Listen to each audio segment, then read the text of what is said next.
Hey, ladies and gentlemen, sorry I couldn't be here today, but just know I'm still thinking about you and I really want you to do well on this quiz.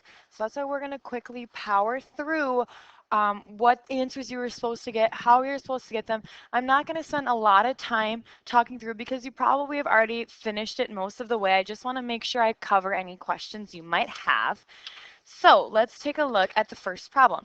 So we're talking about a dice. So first of all, the number of outcomes on a dice, well, there's 6 outcomes on each dice. So we know that there's 6 total possible outcomes. So let's take a look at each of these individually.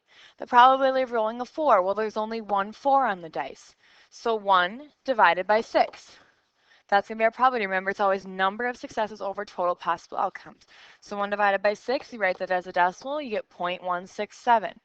Talking about rolling a number less than 3, no, that's not a heart. We're talking about rolling a number less than 3.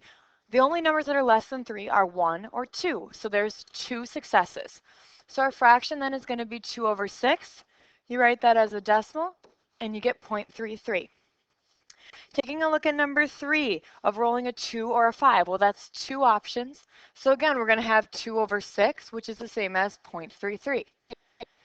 Next, number 4, the probability of rolling a 0. Well, if you look at a dice, there is no 0 on a dice, so there's 0 successes. So if you look here, 0 over 6 is going to be 0. Okay, let's take a look at a deck of cards. So there are 52 cards in a deck. So that means that my total possible outcomes for all of these are 52. Okay, so the probability of drawing a 9. So we want to think there's a 9 of hearts, a 9 of diamonds, a 9 of spades, and a 9 of clubs. So that means that there's 4 9s in the deck. And you can tell just by knowing that there's 4 suits. Each suit is going to have a 9 in it. Oops, so that should say 4. So there's 4 successes. So then our probability is 4 over 52.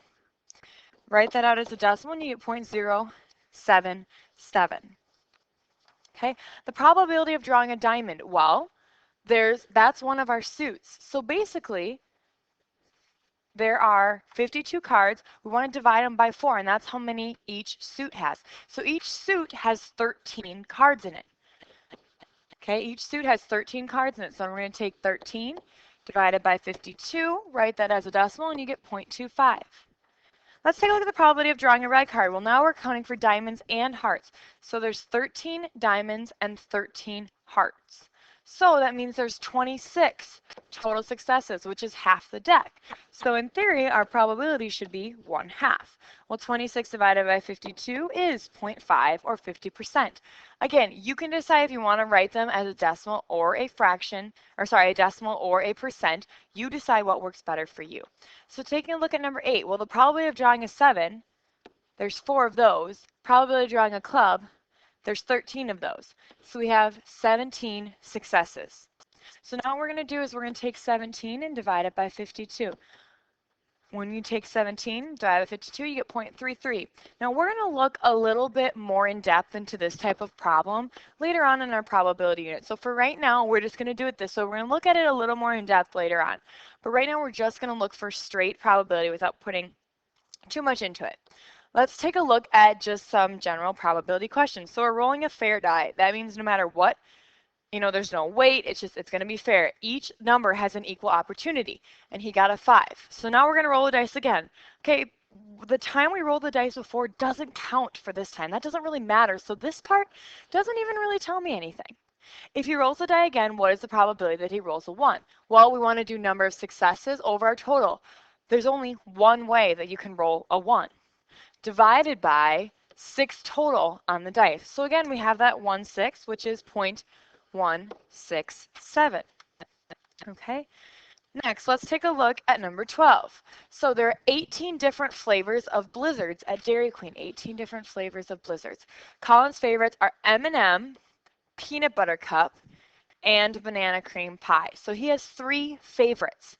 What is the probability if DQ mixes up his order and he gets a random one? So we're getting a random Blizzard. We want to figure out what the probability is that he gets one of his favorites. Well, there's 18 total Blizzard flavors, and 3 of them are the ones that we want. So most of you look at this and you can see that fraction is going to reduce to 1/6. We're not so concerned about reducing fractions right now as much as we are trying to get that decimal so we can kind of look at what percentage it's going to be. So again, we have that 1/6. So the answer to this one actually is also 0.167. Okay. Taking a look at number 13, what is the probability that a phone number will end in a 3 or a 5? So that's where you have to go through and you have to actually count how many digits you have. So we have 0, 1, 2, 3, 4, 5, 6, 7, 8, and 9. So there's 10 total digits. So our total number of possibilities is 10. Now we want to figure out if it'll end in a 3 or a 5, which means we have 2 successes. That's going to reduce to 1/5. Divide that out, and we get 0.2. Okay, what is the probability that your birthday is not in the summer? So for the purposes of this, let's count the summer as being June, July, and August. Okay, so that's 3 months out of the year that we don't want. So we need to figure out how many months in the year are not summer. So if there's 12 months in the year, 3 of them are summer, that means that 9 of them are not summer. So we have 9 successes over 12 total months. So we're going to take 9 divided by 12, and we get 0.75. Okay, so there's about a 3/4 chance or 75% chance that our birthday is not going to be in the summer. Again, at least try and get them right, written as a decimal. If you don't quite get them written as a percentage, that's okay. Taking a look at number 15, you have a bag of M&Ms. There's 5 blues, 2 reds, 3 yellows, and 6 green. So the first thing I want to do is I want to figure out how many total M&Ms I have in the bag. So to do that, I'm going to add 5 plus 2 plus 3 plus 6. When I add all of those totals together, I get 16. Now I want to figure out, that's my total, that's my number of possibilities. So now I want to figure out what is the probability of, or what are my successes going to be. Okay, so my success is that I want to eat a blue one. So the number of blue ones is 5. There are 5 blue M&Ms, which means that my probability is 5 out of 16. You divide those out, you get 0.3125 for that one. You could round it to 2 decimal places if you wanted to, and that would be 0.313. Either way is okay with me. Let's take a look at that fundamental counting principle.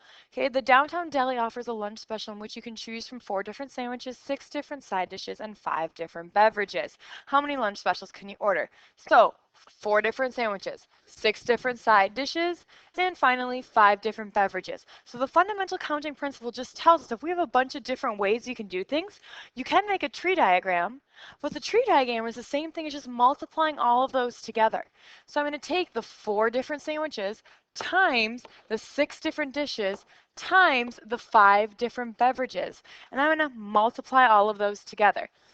Punch 4 times 5, 6 times 5 into my calculator, and I get 120. If you wrote them in a little bit of a different order, that's okay. Multiplication, you can multiply either way. 3 times 2 is the same as 2 times 3. Okay, so you're just multiplying all of those together. Let's take a look at number 15. Suppose 5 different airlines fly from Los Angeles to Denver. The same 5 airlines, so we're flying to Denver. So now we're at Denver. And when we leave Denver, those same 5 flights plus 2 more to go to St. Louis. So now we're just going to kind of see how many possibilities we have. Well, here we have 1, 2, 3, 4, 5 options. Here we have 1, 2, 3, 4, 5, 6, 7 options. So we're going to take 5 times 7, and that's going to give us 35. So there's 35 different combinations of ways for us to get to St. Louis from Los Angeles.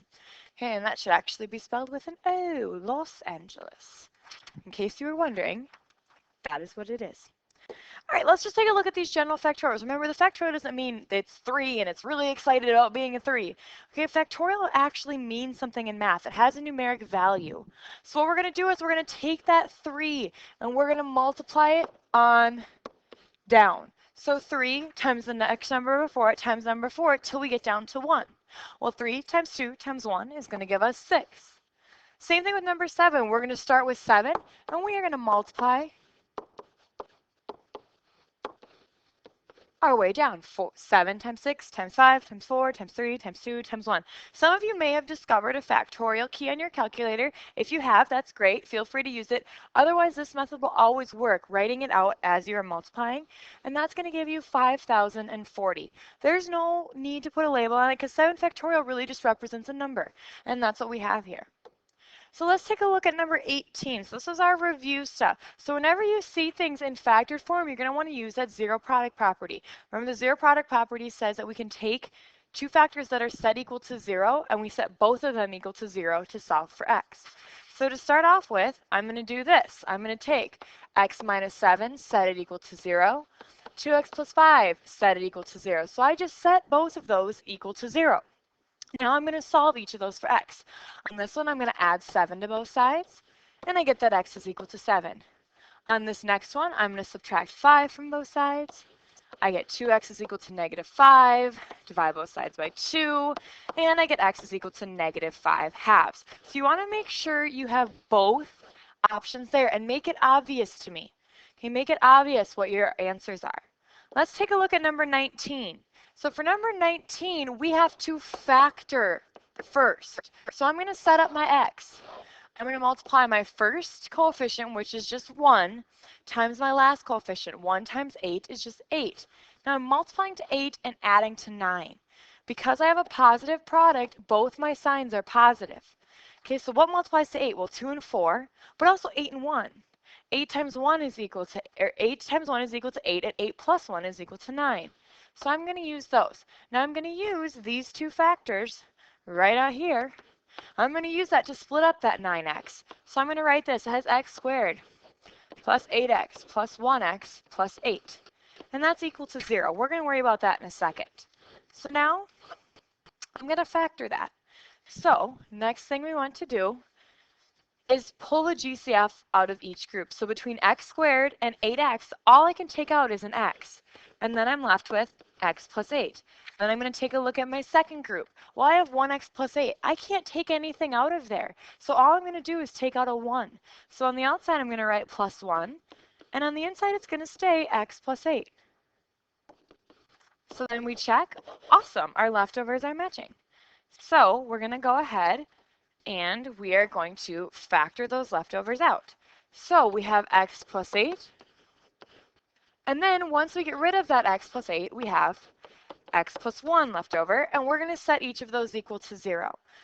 Now we're going to use that zero product property, so we set each factor equal to 0, and we're going to solve for x. I'm going to assume here that you're comfortable doing that. So you should have gotten x is equal to 8, negative 8, and x is equal to negative 1. All right, last but not least, let's take a look at this last problem, setting up that x. So we want to multiply to 30 and add to 17. So we want to look for things that multiply to 30, and the one that's going to work out for us is 15 and 2. So we're going to write that out. We're going to split up our middle terms. And we're going to factor by grouping. So out of the first group, you can take out a 5 and an x, and you're left with x plus 3. And the second group, you can take out a 2, and you're left with x plus 3. Check. Our leftovers are matching, so we're going to factor those out. And then we're going to write what's left after that. So now we're going to take and we're going to set each of those factors equal to 0. So x plus 3 is equal to 0, and 5x plus 2 is equal to 0. So I'm going to assume you can go through and solve those equations, and you should have gotten x is equal to negative 3 and negative 2 over 5.